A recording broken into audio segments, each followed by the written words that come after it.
Cool. My name is David Morin. I'm an SAP Integration developer, and we're also building a product to make integration easier. I'm here at Sapphire, SAP Sapphire, and the ASOC annual conference, and I want to talk a lot about what's going on with integration here. And to get some more input on this, I got Dave here. Hi, I'm David Morin. I'm with SAP Integration, and I'm here to give my opinions on the integration track at Sapphire. So, we just started out, and just before we get started, all my notes was gone because my PC ran out of battery, and we didn't want to wait for it, so open it without notes. There are some things I wanted to cover, and hopefully we'll go through this, but otherwise, probably there will be some more going on here. The first thing is obviously we talk about integration. Would you start out, I guess the first talk up is probably migrations from PI to integration suite. That's a huge topic here. Yes.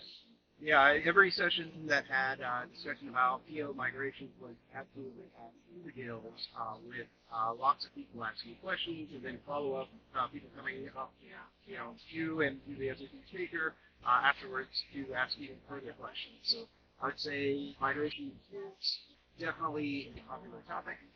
Also, it seems like the questions were much more mature than they used to be. The questions aren't so much what is integration suite now for how do we get to it? How do we implement it? What are the steps we're going through?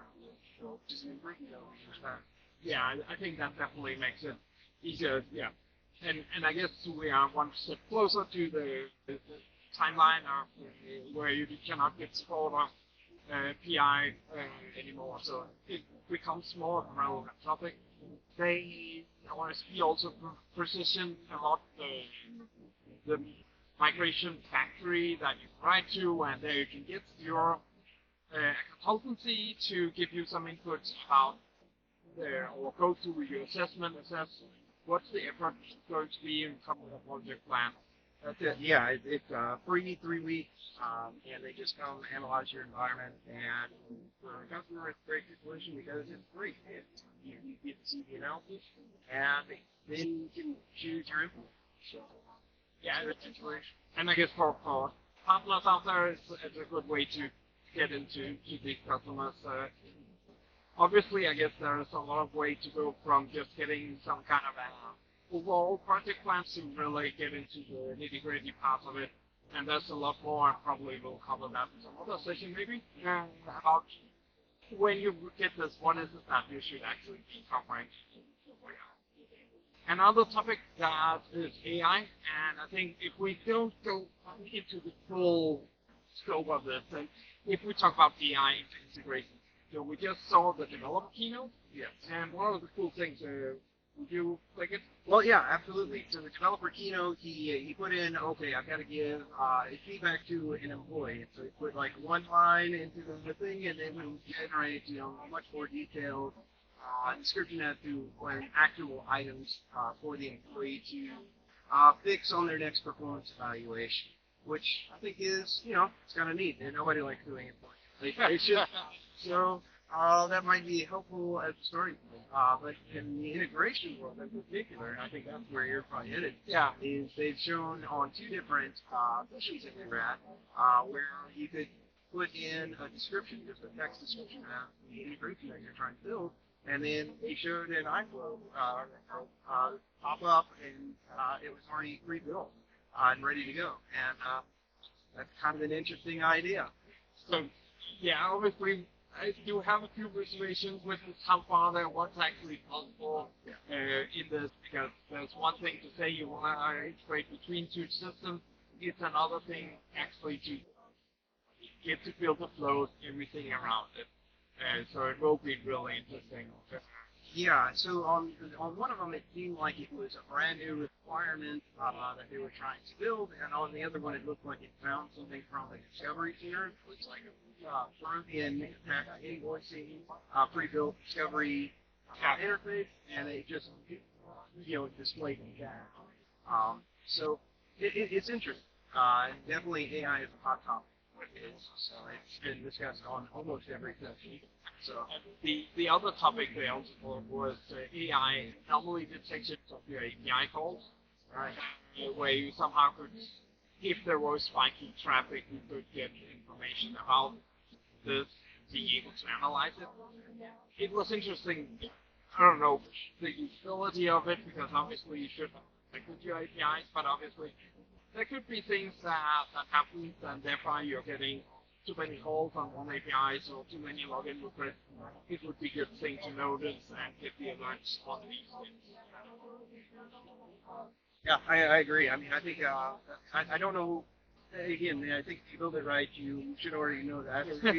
But it's cool to see that AI could maybe see an anomaly. I guess maybe the thing would be that you suddenly see that the latency of these API calls something or whatever could be interesting. But I guess that would maybe be just a normal monitoring. But yeah, that's an alerting capability. Yeah, and I think that maybe that's what they want to do, is just build it into the normal monitoring, and okay, it's a new feature, something you get for free. So and then the three other topics was the API call, where you can talk or write with a chatbot. Have you tried it? I did not try. Okay, I tried it. It's yeah, you can write something, you can get an API, but it's just on this top level content, and I think that's one of the things that, well, will be interesting to see where will they actually be able to go into more about which type flows will be using the service partner or data or something specific, so you can actually see, okay, there's these fields, type flows that we're using. So there could be a lot of use cases for it. Obviously, with that. The other thing they talked about was this with the machine integration content advisor that's been there for quite a long time. Yeah. Yes, now well, that's just more machine learning capabilities. Then we have the creation or when you're building iFlows, part about getting the next item. Yes. Probably not the biggest AI use case for it. So that was the integration topics. I guess we cannot really be here without talking about it. AI, which obviously is a huge thing here at, I guess, not going anywhere in the IT industry. There was a calling with Nvidia this morning. It was a little shaky, the connection with him. It did not really work out too well, which was kind of a sad thing. But I think one of the key aspects I got from this was the fact that the most valuable language for SAP is yeah.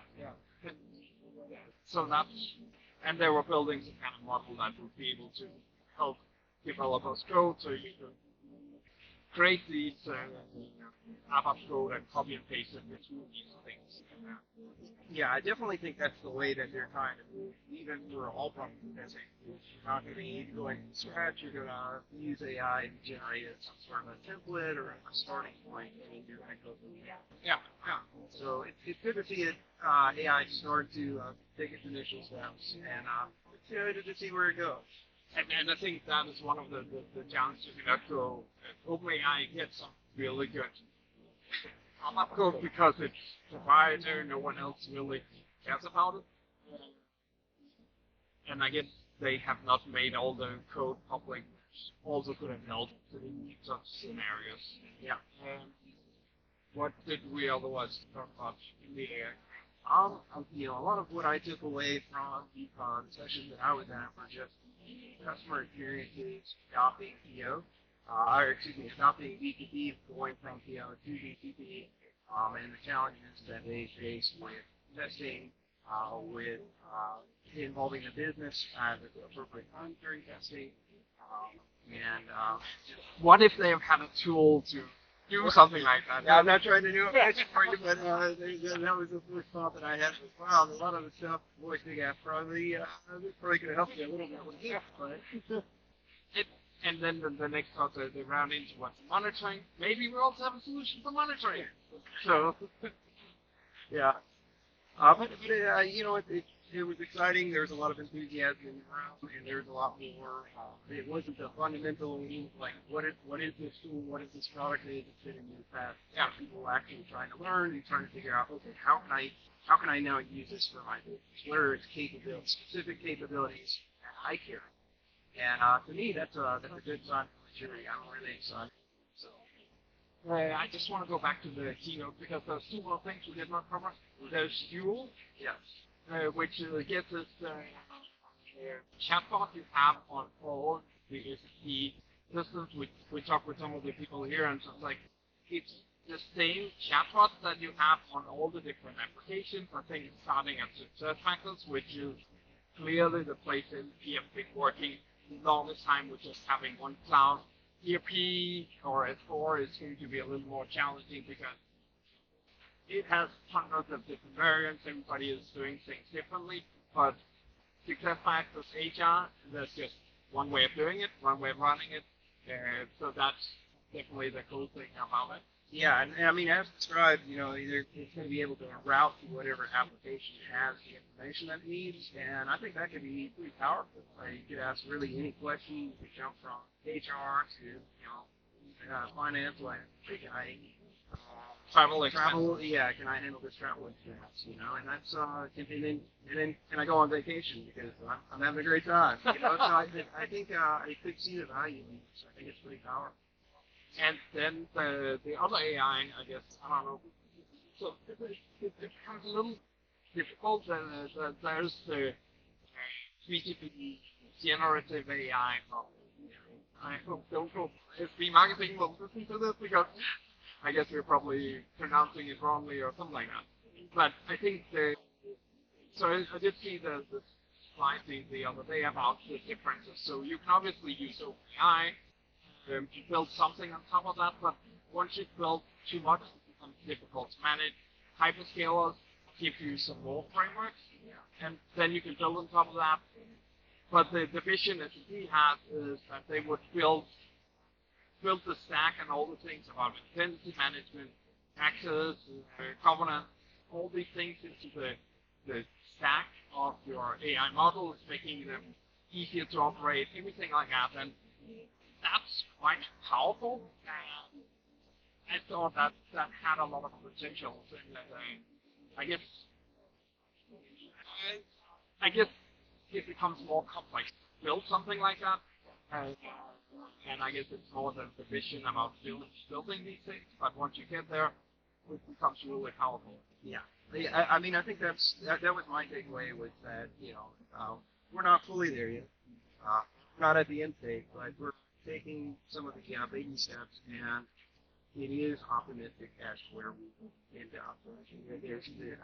I am happy that we are setting the foundations for what AI will be. And we're getting the first glimpses of what it could mean. So. Yeah, then I guess some other things from the event. I guess there was 2019 last time. There was a lot of giveaways. You got pens. You got, if you scanned your badge and sit for a session, you got the chance to win a USB drive or a USB charger or all these things giveaway. I have not seen any of this here. Yeah, I'm kind of disappointed. The last time I was here, I actually got, I think 3 backpacks filled with loot from the event. This time, so far, I'm going home with what I showed up with, which is fine. But it's good. Yeah, it's different this year. It's also not as showy as our years past. But I feel like there were race cars the last time I was here, seeing from the ceiling even. Kind of weird. This one, and it's still very impressive visually, but it's not. There's not a lot of action. It's more about featuring what is actually the business needs that you actually need. Yeah, instead of showing something or a magician showing some tricks. It's like that's why this company is good or whatever. It's like Yeah. It's kind of nice though that it's keeping more on topic, and who has the biggest marketing budget, So I like it. Anyway, you have a big backpack, but if you're out there with cool. Anything else? I think that's everything that I can. Okay. Cool. But yeah, thanks Dave for attending this. I hope you enjoyed it. If there was something I forgot to mention, or if you liked it, please like it, please share it, and obviously put your comments in. If there's something you want to see more, please, just hit me up. And obviously, you should be following Dave. I will add the link to him here in the description. He is a good integration developer. A lot of people are saying, hey, they know him, so that's pretty good. In a good way. So, yeah, that's good. So, yeah, thanks for being here, and thanks for watching. So, hope you enjoyed the rest of this session. Thanks. Thank you. Thanks, Dan.